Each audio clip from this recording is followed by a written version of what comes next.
The development of Liber Christo is actually the result of the number of years that I've been an exorcist. When I was in the Diocese of Tulsa trying to start the Society of the Most Sorrowful Mother, one of the difficulties that we would have is that the priests of the society would spend about 20 to 30 hours a week doing what we used to call the initial contact.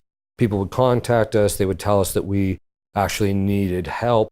We would then make the phone calls, contact them, and each priest was spending 20 to 30 hours a week. When we made the transition to Denver, my caseload actually increased, my workload increased. And so I said to the other priest that was coming with me, I said, I can't continue doing this. We have to develop a model or something by which the structure of this can actually be developed by a layman. And so in concert with Kyle Clement and with the Liber Christo team and with other lay people, we've developed a process by which the lay people, all that work that is not necessary to an exorcist, because even when we were in Oklahoma at the time, we were receiving about 600 phone calls a year.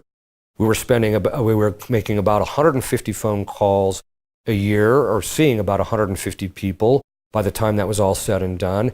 And in the end, what we discovered is a vast majority of those people, like 95% or more, didn't actually need to even see us, because we saw different kinds of difficulties that were actually happening.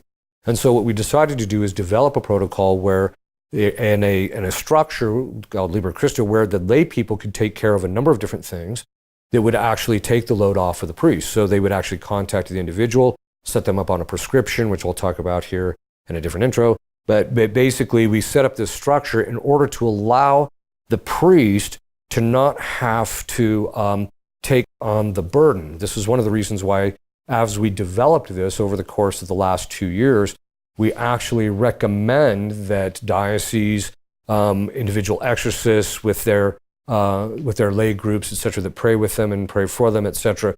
We actually recommend this structure precisely because it's designed so that the exorcist have to spend as much time doing the vetting, doing the initial assessments, doing all those things that he really doesn't have to do, so that he can actually devote more time, which by the grace of God I'm doing now. I'm actually able to spend more time in session with the people who are possessed, rather than having to spend a lot of time outside that context.